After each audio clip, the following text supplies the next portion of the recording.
So let's do it like this. To all you individuals who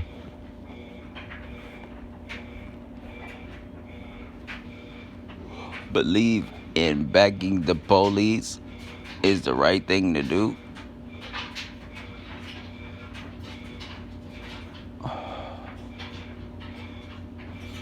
I ask you to just take a look at the situation in its entirety. Right? First of all, let's start this bulletin board, right? Start these points real quick.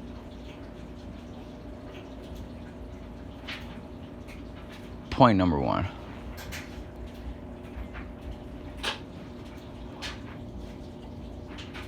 If the police are messing up,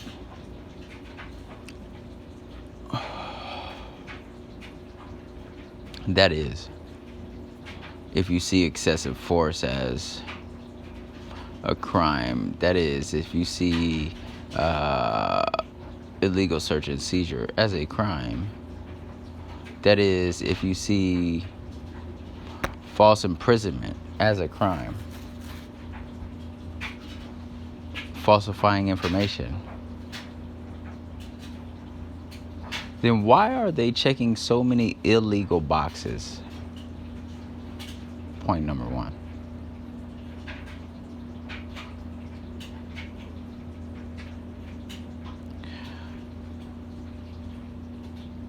Constantly violating your rights on camera, off camera, killing people, right? All right, cool. Unarmed, armed,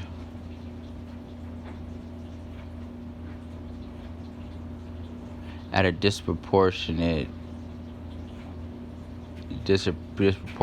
by demographics. In saying that, segue to point number 2. So when they mess up and they kill people or use excessive force when it's unnecessary, right? Then they have the police immunity just because they know, like, they're not supposed to be there in the first place. But they can justify it with some legal mumbo jumbo, right? So when they kill a person and your taxes go up in a city, taxes on cigarettes, taxes on tires, taxes on goods and products,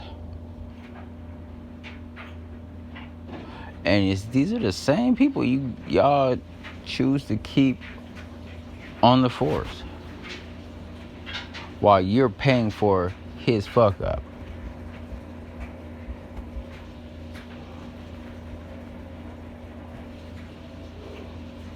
I can recall an instance where it was me, my cousin, my sister. Me, my cousin, my sisters. It was like quite a few of us.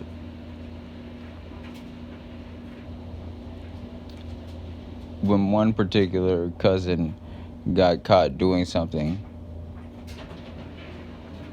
you didn't systematically take it out on everybody because that's what it was, because that's easy parenting.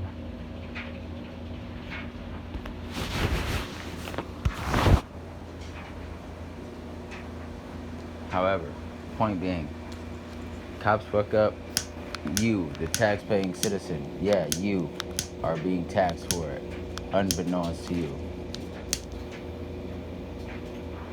Understand what you're standing behind. Moving on.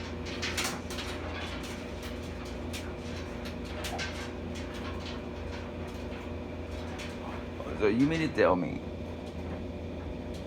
me being 38, these officers, when they join the force and get behind a squad car and have the audacity to run your license plate,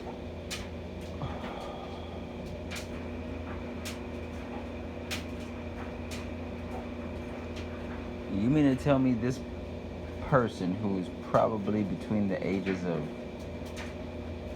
20 something and 40 something, 45, 25 and 45,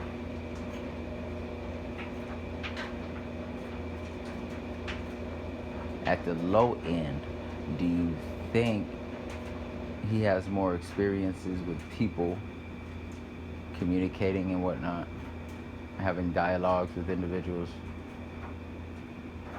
over a 30 or 40-year-old as a 24-year-old officer?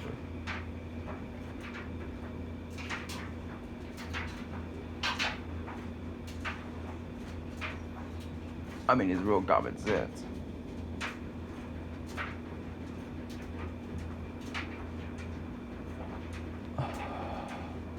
So who do you think is more willing to escalate the situation? Especially if I don't have a mental issue. But conveniently, their body-worn cameras will be off or paused. Are we not getting this yet? And they want to raise more funding.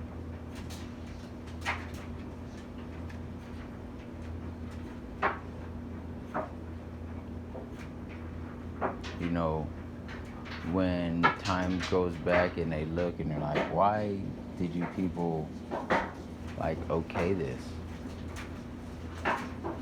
You know your name's gonna be associated with that bullshit.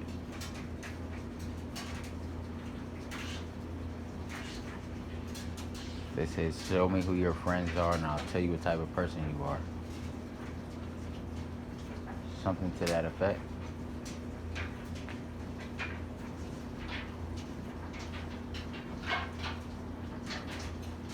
Your friends are on video murdering people and then hiding it and then lying for one another and then having you pay for it when they get sued. Makes sense to me. Moving on. Point number 4. There's no more psychology tests. They don't take no psychological evaluations anymore, nor do they have someone to consult with after all the traumatic instances that they experience on that job.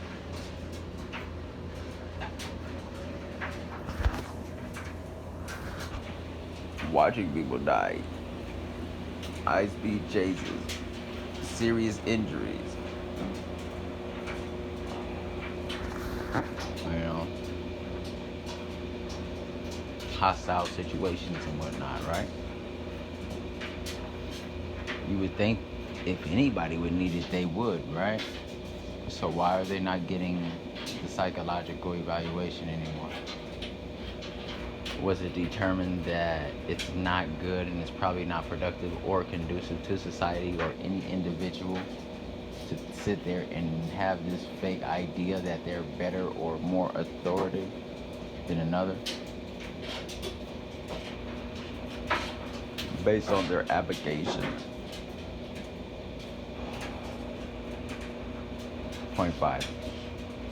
Qualifications to become a police officer or sheriff are high school diploma and no serious crimes.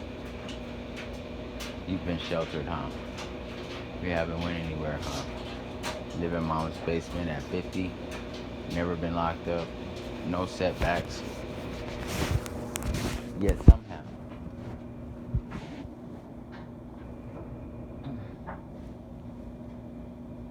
somehow,